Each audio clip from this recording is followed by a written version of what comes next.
There are two things that work when you try to reach out to someone that you don't know, a prospect, all right? Whether it's like by email, by whatever the communication channel. True value, your communication, let's call it an email, contains something that's really helpful.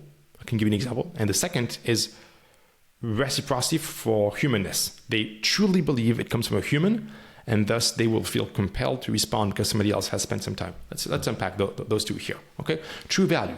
So, give you an example. Gorgias again, right?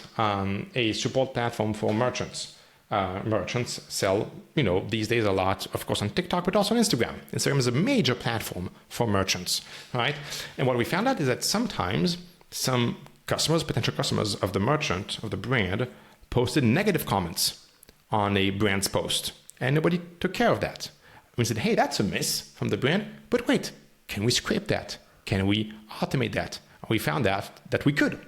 And so we started scraping and automating the detection of negative comments on brand posts on Instagram, sending it to the brand owner, to the company owner, to the marketing leader, and says, hey, Harry, love your products, love what you do, but just let you know there's like a couple of negative comments here on your posts, and it's been 48 hours, you haven't responded, and really you should.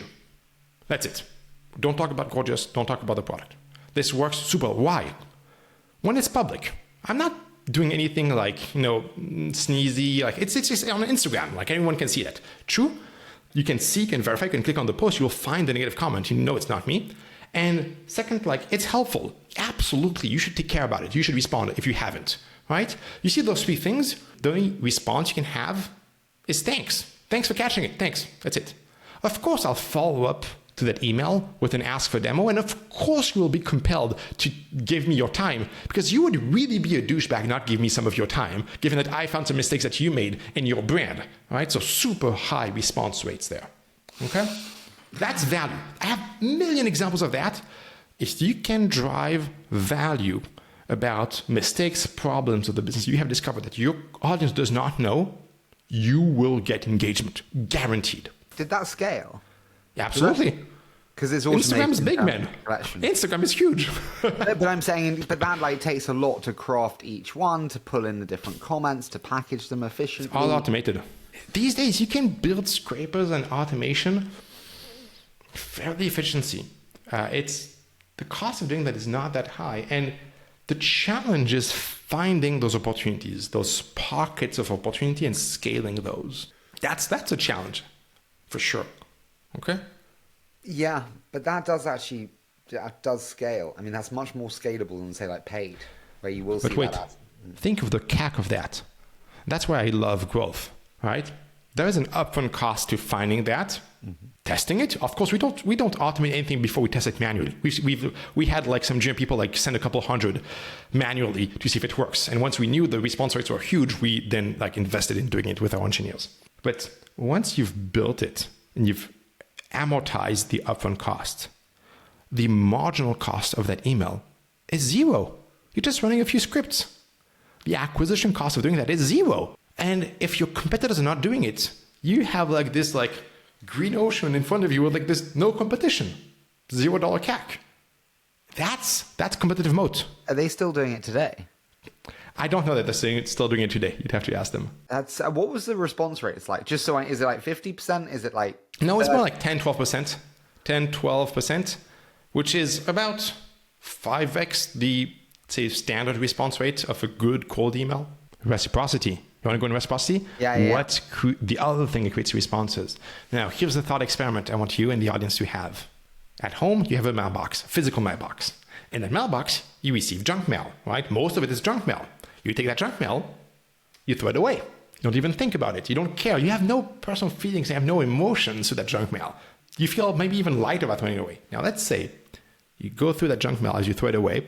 There's this one letter, that's sealed letter, that's obviously written by a human, obviously by an old person. And there's your name, Harry, on it. Harry Stebbings written on it, all right? And there's the return address behind it. They even maybe like lick the stamp and put it on the envelope. You're very convinced as a human. How likely are you, Harry, to take that envelope and throw it in the trash without opening it? No. No way. No way, right? You would be a psychopath if you did that. I tested that thought experiment at SaaStar in front of hundreds of people. Not one person raised their hand. Not one, which makes sense. But how do you do that with email? Because with physical, you can do the nice stamp, the nice textured letter, whatever it is. How do you do that with email? Give you an example? I always get examples, right? Ramp. And all of those examples have been made public, which is why I can share them. Ramp, targeting financial platform, targeting CFOs. Notoriously difficult audience to engage with, all right? And almost nothing we can scrape about a company or a CFO is useful. They're not posting about their financial issues on Twitter, right? On X. Right? This doesn't happen. What we did is we scraped the link. Wouldn't you love that? Oh, we've got so much data that we just don't know where it is. We're really missing our payments right now. God, this is so much better than LinkedIn's posting. So what we did is that we scraped, very typical, their LinkedIn profile, their colleges. And here's the trick. So everyone does that, okay? The trick is we thought about what's the commonality between CFOs. They're all well educated. They all went to college, like 100%, right? Went to college, okay? In the US, very specifically about the US, people who went to a US college tend to be very passionate about their college sports team. Very passionate, right? Look at the games. So what we did is that we matched two data sets, the college where each CFO went and the upcoming games of that college against the opponent team. We then built a very simplified betting algorithm to see, is the CFO's team likely to win or lose? And we send that in an email and say, hey, Harry, your team, the Sharks or whatever, is going against like the Bisons or whatever next week. And I'm ready to bet $50 that your team is about to lose. If you win up on top, I'll give you $50, no question to ask. If you lose, I'll just ask for a 20-minute call. Now, that is a typical $50 for a call email. But, and here's the but, the sophistication of the email with this upcoming game that you know about, the ability to be able to bet for free, what looks for free on sports, which people love, makes it feel so human. Nobody believes this is automated, but it is. Nobody believes it's automated. People are like, hey, somebody actually researched, somebody knows the upcoming game, somebody cares about something that I care about too. This is fun. The response rate here is 12 to 15%, about the same than the one you saw in Gorgias. Again, for a very, very small cost and something that no one in their right mind would think of doing manually. It's very smart. It's very smart. That is reciprocity. You see that, you immediately believe, hey, there's a human that cares, like at least I have to respond. At the minimum, I have to respond.